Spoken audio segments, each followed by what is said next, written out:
So, our last topic in lesson 4, which is ang functions. So, before we go to recursive functions, dapat kahibaw ta unsay gamit sa functions o kahibaw sa ta unsay type sa mga functions. So, last nato topic sa mga sa functions is naatay return values with parameters, nasad tay with no return values and no parameters. Nasad tay return values with no parameters, nasad tay no return values pero naatay parameters. So mano to ang 1, 2, 3, 4, 5 na topic about sa functions. So ang last na hibilin na lang na wala na ko na discuss is about ang recursive functions. So, in C programming, ang recursive functions, a recursive function is a function that calls itself in order to solve a problem. So, it typically breaks down a large problem into smaller so that it can be more manageable to solve problems of the same type, so that it can be solved each by repeating the functions. So, ang kana siyang recursive function is dako jud ni siya. So, dako ni siya og buhatonon na problem. So, para mas mapadali ang imuhang problema sa recursive function, mao nang naatay, mao nang ato siyang tagon, or ato sa siya tagsa-tagsaon ang problema, usa nato siya balikon or ato usa nato siya tawgon para masulbad ang problema. For example, ikaw naakay dako kay na problema. So imuhang unahang buhaton ana as imuha siya tunga-tungaon. Imo sa siya tunga-tungaon in a order way. Okay, so kung natunga-tunga na nimo imuhang problema, so imuhang sunod buhaton ana, imuha nato siya tawgon step by step para mas mapadali ang pag-solve sa tuang problema. So, manot na siya ang recursive. So, first imo buhaton, imuha sa siya tunga-tungaon ang problema. So, once nakatunga-tunga na ka sa problema, ara na nimo siya tawgon ng imuhang tunga-tunga na problema para mas madali na siya og solbad. Kay kung ikaw nakay dakong problema niya, imo din imuha din siya isulbad, like something wala pa ka nakaplano, mas madugay ang imuhang pag-solve sa imuhang problem. So, mao na siya ang recursive function.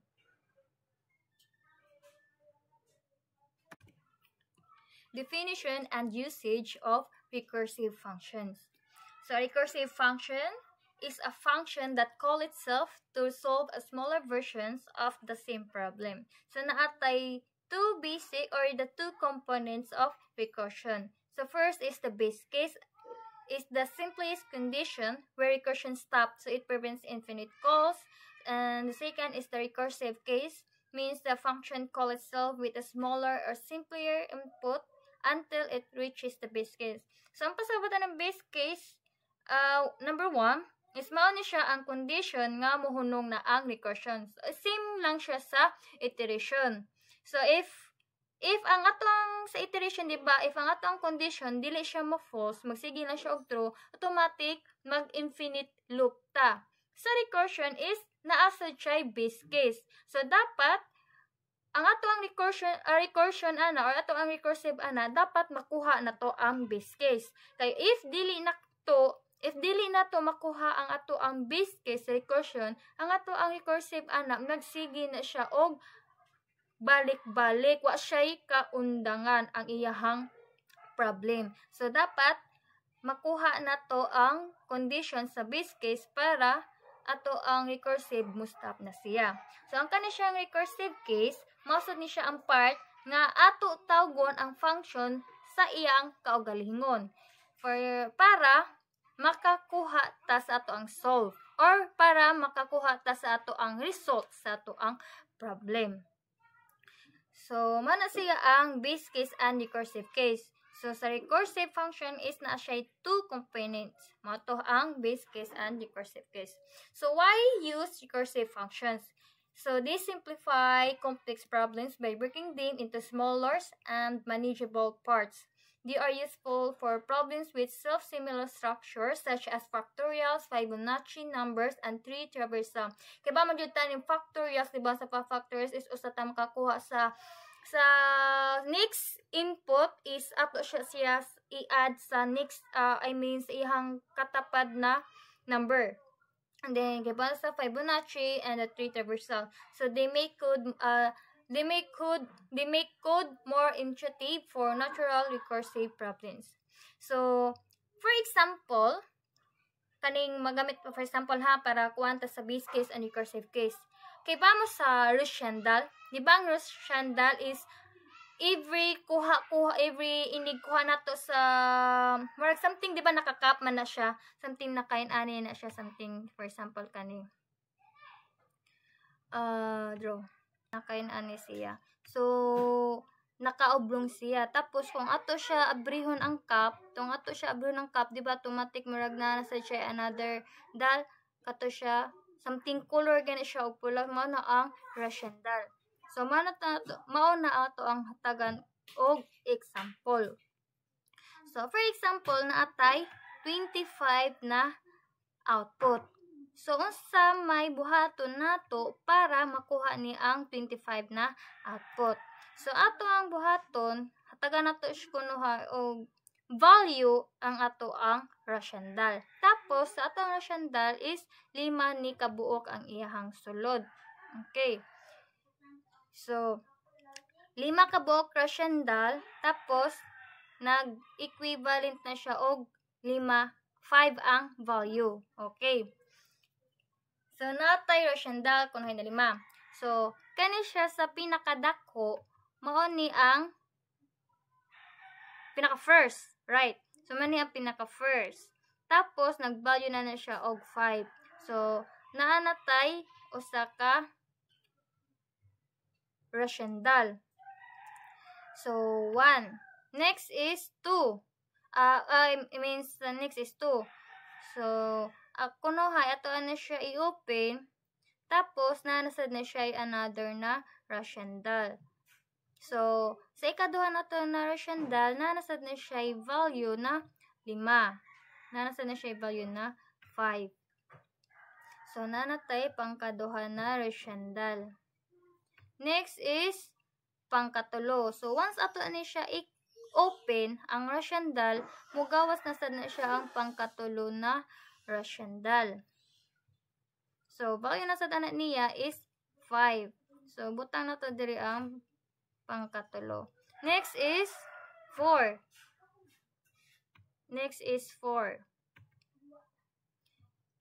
Then, once i-open na to ni pangkatulo na Roche-Chandal, mao nang mugawas na sad ang pangka-upat na Roche-Chandal. So, nag-value na sad na siya og 5. So, since wala pa man ta na human, kaya dapat mugawas man ang pangkalima. So, mao nang ato na sad siya i-open. So, once ato siya i-open, mugawas na ang pinaka-gamay na Roche-Chandal. Nag-value na sad na siya og 5. So, since 5 raman ato ang Roche-Chandal, it means 5 rasad ato ang kutob. So, mao na siya ang base case na to. Kung matawag na nato or something sa condition nato is ma-false na ang condition or depende na sa recursive kay di man talok recursion man ta. Okay? So, bisag pa og nag-throw na ang atong condition, tapos if sa ihang sulod sa code blocks is na nga ang base case, ay di nga to, mo-stop na ta. Depende man na sa condition. Namantayan, later na ko'y code na about sa recursion na example.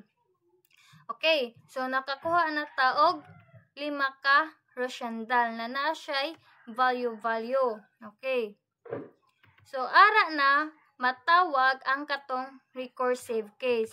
So, once nakakuha na tagsa sa mga value sa atong problem, di ba, natunga-tunga naman na to, maunang i-return niya ang katong returning case, like kani, kani siya recursive case. Ang kani siya recursive case is mano to siyang iyang tawgon ang katong mga smaller na problem or mga mga problem nato na tunga para maka-return siya og value. Like kani 5 5 5. So once nakakuha na ta sa base case means stop na ta, mao nang ato na sa siya tawgon ang kaning ato ang problema. So first is 5. So, first nato na value sa pinaka gamay na rational is 5. So, 5 plus 5 plus 5 is 15 plus 5, 20 plus 5 is 25. So, for example lang, sa to ang recursive na share return value, da kuno na to ang rational, automatic, ihang ma-return na value is 25. Kagets mo? Usa ta mo return sa value, usa ta makakuha sa return value sa recursive, dapat tagsa-tagsaon sa nato ang problema, usa nato masulbad ang tanan na problem. So mao na siya ang recursive.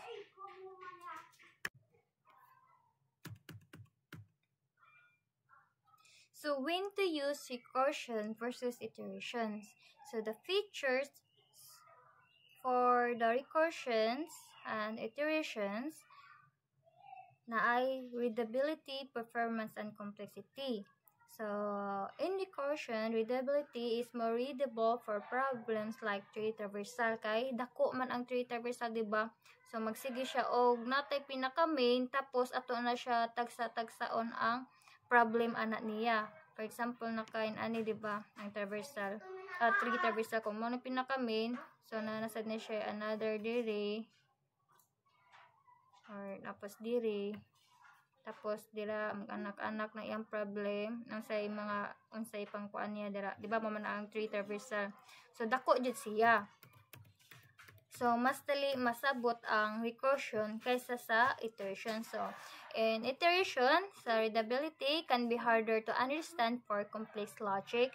So, features of performance. Sa recursion, uses more memory and can be slower. In the iteration, usually faster and be more efficient. Complexity, simple and elegant for recursive problems. Then iteration is more code but avoids stack overflow.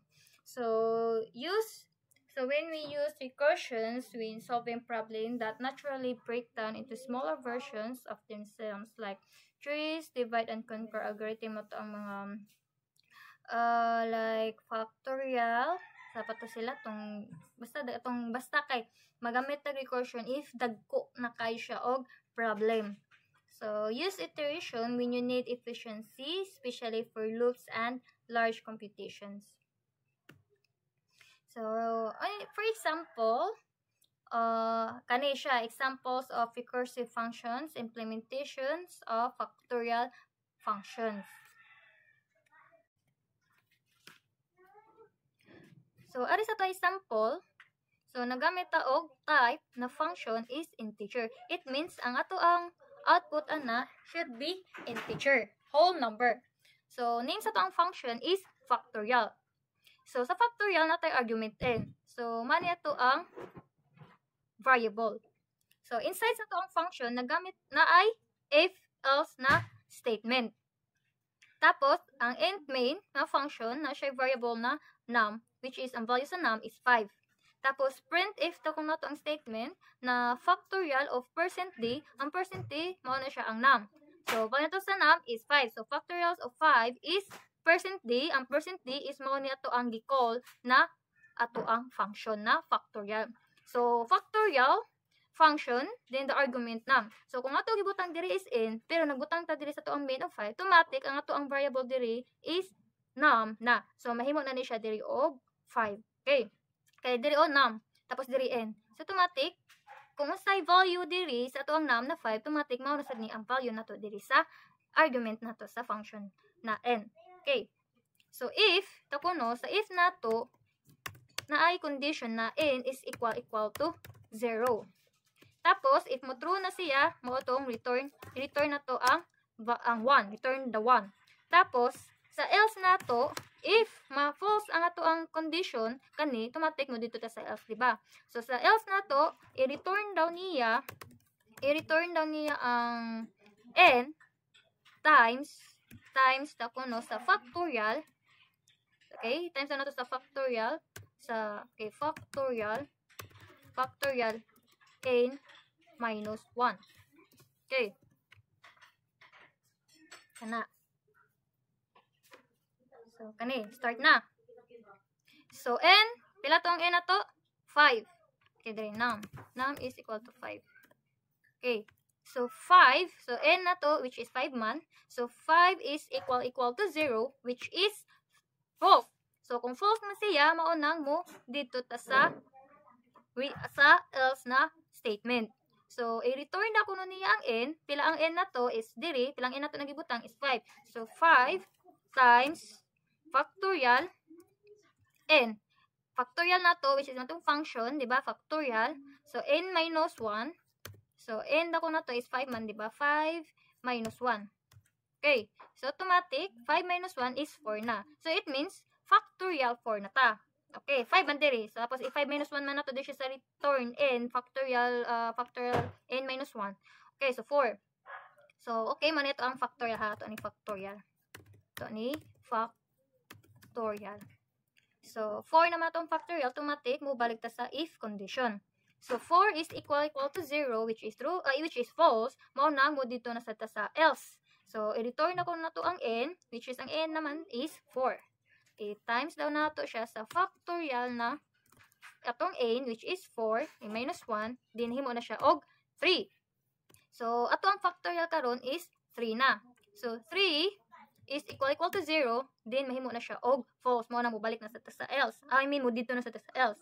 So, 3 times factorial n, 3 minus 1, which is pila? 2. So, pasabotan na nata sa factorial 2. So, factorial 2 is equal to 0, which is false. Mga mo dito na sa return, or nga dito sa else, which is na siya return. Dako na to ang 2 times factorial n, which is 2 minus 1. So, mahimo na siya og 1. Okay.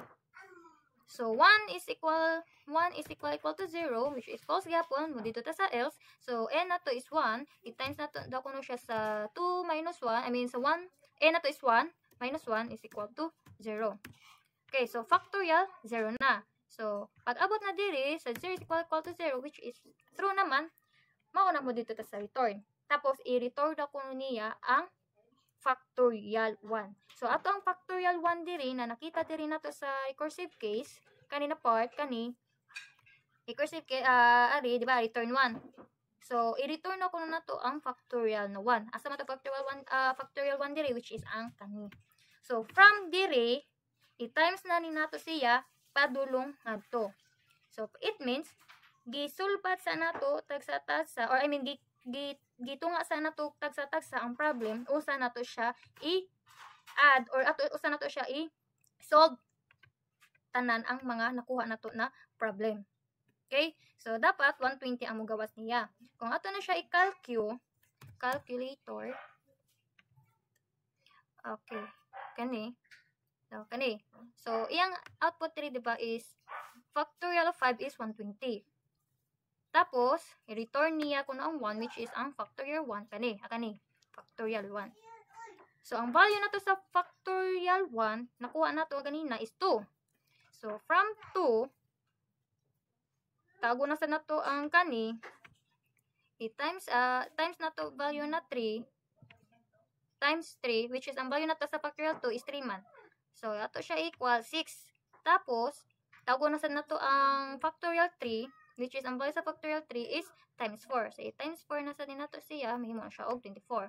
Tapos, tago na sa nato ang 4 na factorial 4, times na ko na to sa siyang value na 5, which is 120. So, mao na siya ang pagkuha sa recursive. So, 120 ang migawas, so it means the factorial of 5 is 120. So, ang pagkuha sa recursive, if maatay problem, tunga-tungaon na to, usa na to, isulbad ang gitunga-tunga na to na problem. So, mao na siya ang pagkuha sa recursive. So, next example is Fibonacci sequence. So the Fibonacci sequence is a series of numbers in which each number is the sum of the two preceding ones. So the sequence starts with 0 and 1. So we can compute the nth Fibonacci number using recursive functions. So kaning Fibonacci tipa, ang Fibonacci is mag-start ng tag 0, diba? Tapos 1. Kanang 0 and 1 is given na siya sa Fibonacci. Kay para naatay ma-compute para sa next number.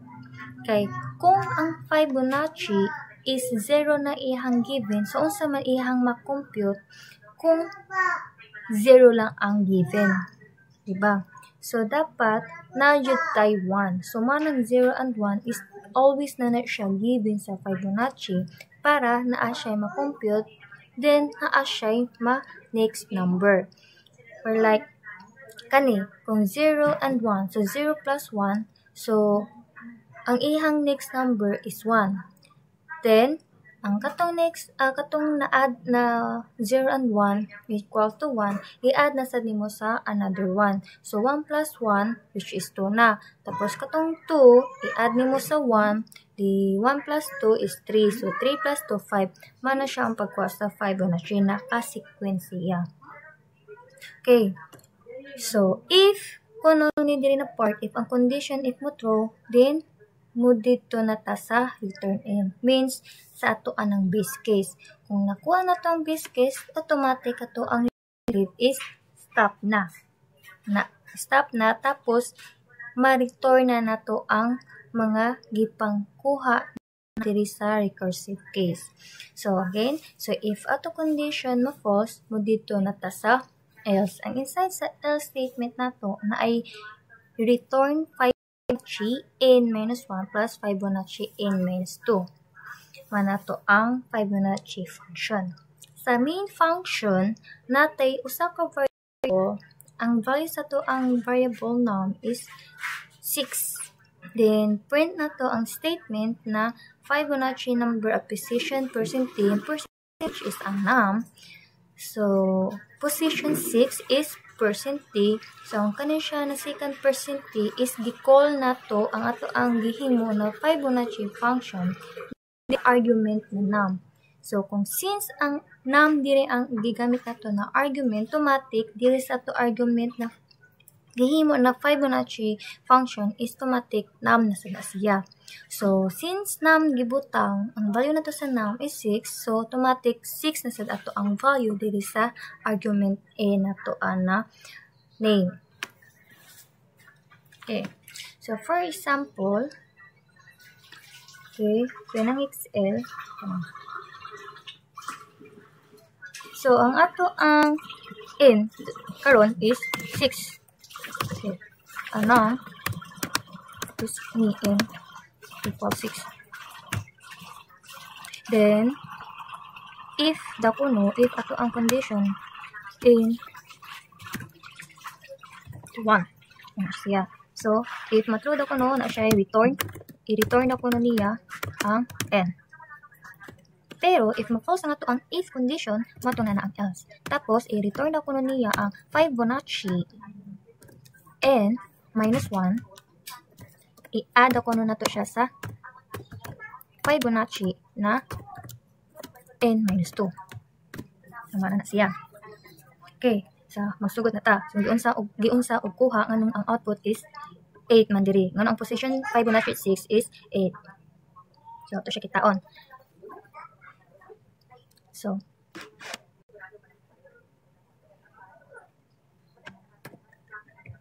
okay. So, arita sa if. So, n nato is 6. Okay. So, 6 less than or equal to 1, which is false. So, since false man siya, mo na mo dito sa else. Sa else na kono, in Fibonacci, ito iba tayo, buwag na itong Fibonacci n minus 1. Then, if n minus 2. Ayan siya. So, if n, so, n na to karon pila? 6. So, kung 6 man siya, ting pilang equal?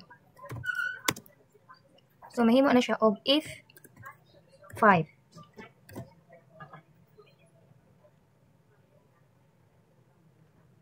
Okay. Tapos, ang kani, ang if 6 minus 2, mahimo na siya og if 4. Mahimo na siya og if 4. Ang ato ang Fibonacci.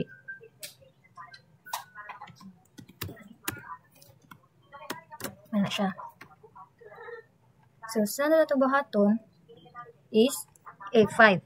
A5. Okay. So, since A5 naman tamo, balik na sa if na to na statement. Kaya wala pa man hunong ato ang recursive. So, himo na sa dili og 5 less than or equal to 1, which is false gihapon. So, mo dili na sa else, tapos turn na to Fibonacci. So, if 5 minus 1 is equal to 4. Tapos, sa dili, mahimo na siya og if. So, 5 minus 2, mahimo na siya og 3. Next is if 4. So, if less than or equal to 1, which is false, so proceed na sa diri. So, ang ato ang n karon is 4. So, 4 minus 1 is 3. 4. So, ato karon is 4 na siya 3. Okay, sunod. So, 3, 4 na ni siya. 4. So, 4 minus 2, which is if 2. So, 5 na siya 2. Okay, sunod, if 3. So, 3 is less than or equal to 1, which is false gapon. So, maproceed sa if else. So, ang kani karon himo na og 2. Tapos kani, so, 2 minus 2, which is if 0. 0. So, 1 siya 1. So, kung 3 minus 1, which is 2. So, tapos 3 minus 2, 1 eh. 3, 1. So, 1. 4, 3, 2, 2. Sunod, Fibonacci 2. So, 2 is less than or equal to 1, which is false. So, mag-proceed ta sa else. So, ato ang n karon is 2. So, 2 minus 1, which is 1. So, if Fibonacci 1. Tapos, 1 minus 2, so automatic, if 0 na siya. Or, na siya. Kaya sa itong Fibonacci, man siya negative. Di ba ka all start na sa 0. Okay. So, pamanta na human. So, wala pamanta nakakuha sa ito ang base case. So, proceed na sa if condition. So, 1 less than equal to 1, which is true gihapon. So, proceed na sa which is false. So, proceed na sa else. Then, himo na siya diri og if a na to is 1. So, 1 minus 1 is equal to 0. Tapos, diri is wala na. Kay, kung manatag 0, negative 0 minus 2, which is, mahimo na siya negative 2. So, wala na dyan na siya. Tapos, since wala pa man ito natawag ang base case, so, mo proceed na sa if condition. So, 0 less than or equal to 1, which is false na. Since false naman siya, then, i-return na ko nun nato ang mga n, which is, ang n is ang ato ang Fibonacci n. Okay. Tapos, diri, makita na to sa base case, Fibonacci of 0 and 1 is the number itself. Since ang Fibonacci, di ba na to sa Fibonacci, kaya anak mo siya. 0 and 1. So, given naman siya para na tayo mag-compute, diba, para sa next na value. So, 0 plus 1 is 1. 1 plus 2 is 2. 1 plus 1 is 2. So, 2 plus 1 is 3. 3 plus 2, 5. 5 plus 3, 8. 8 plus 5 is 13. And so on.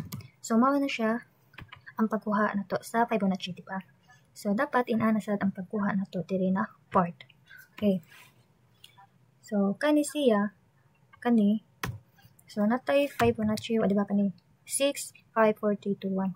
So, mani ato ang pangkuhaan o value. Pangkuhaan na to ni o value. Kani. So, mani siya dapat. Okay. So, kani, i-copy lang ni butang to diri. Okay. So, kung saan man ang pagkuha na dapat 8 ang value diri sa Fibonacci 6. Then, since diba base case is 0 and 1, so automatic naatay Fibonacci 0 para sa value na 0. Tapos, sa value to sa Fibonacci 1 is 1. So, kung mutanan mo Ma'am, asa nagikan ang value sa F0 o sa F1 nganong naay 0 and 1. Again, given na ni ang 0 and 1 sa Fibonacci para na atay makompute sa next na value. Okay. So, ari na to sa Fibonacci 2. So, unsa may value na to sa Fibonacci 2 is dili na nato makita. So, ang value na to sa Fibonacci 2 which is ang Fibonacci 1 and Fibonacci 0. Okay. So, pila may value na to sa Fibonacci 1. Okay, for example, kani. Ang value na to sa Fibonacci 1 is pila? 1. So, Fibonacci 1 after nabutang dili is 1. I-add ko na to siya sa Fibonacci 0. So, ang value na to sa Fibonacci 0 is 0, diba? So, 1 plus 0 is equal to 1. So, it means ang value na to sa Fibonacci 2 is 1 na. Okay. So, proceed na sa to sa Fibonacci 3. So, unsa may value sa Fibonacci 3? So, kitaon na to ni diri ang atong nakuha. So, ang value sa Fibonacci 3 is Fibonacci 2 and Fibonacci 1. So, i-add na to ang Fibonacci 2 and Fibonacci 1, which is kani, mamaniki ba? Mamani siya. So, ang value na to sa Fibonacci 2, pila tong Fibonacci 2 is kani. So, value na to sa Fibonacci 2 per 1. Tapos, i-add na to siya sa value sa Fibonacci 1. Ang value na to sa Fibonacci 1 is 1. So, 1 plus 1 is equal to pila? 2. So, it means, ang value na to sa Fibonacci 3 is 2. 2. So, proceed na sa ta. May dito na sa ta sa Fibonacci 4. Ang value na to sa Fibonacci 4 which is ang kani. So, ang value na to sa Fibonacci 4 is sa gikan sa Fibonacci 3 to Fibonacci 2. So, ang value na to sa Fibonacci 3 is 2. Diba? 2 na. So, 2 plus Fibonacci 2. Ang value na to sa Fibonacci 2 is 1. So, 2 plus 1 is equal to 3. So, it means ang atong Fibonacci 4 na value is 3. So, next na set is Fibonacci 5. Unsa may value na to sa Fibonacci 5? So, kita na sa nato dili ang atong nakuha. So, ang value na to sa Fibonacci 5 is ang Fibonacci 4 and Fibonacci 3. So, unsa may value na to sa Fibonacci 4 dili kanina nakuha. So, which is ang 3. Tapos, i-add ko na to siya sa Fibonacci 3. So, ang value na to sa Fibonacci 3 is 2. So, 3 plus 2 is equal to 5. So, it means, ang value na to sa Fibonacci 5 is 5 na. Okay. So, isa na baton. Itong mo dito na siya sa Fibonacci 6.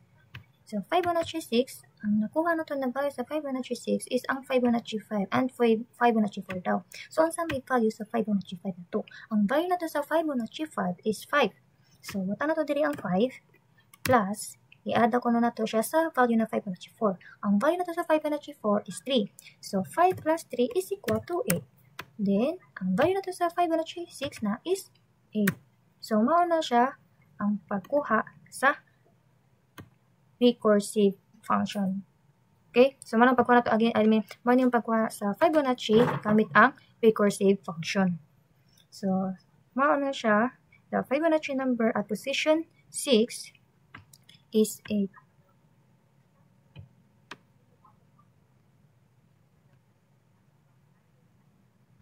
Comparing the advantages and disadvantages of recursions and iterations. Finish na part.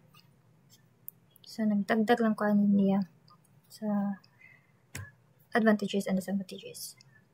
The next is exercise. So, kaya siya is kikika na rin ako kinuha sa Kodyam. Okay, so, by the way, if namoy mga na sabtan, basta next meeting, kung mag face-to-face ta, pwede mo mangutanan na ako. Okay, bye-bye.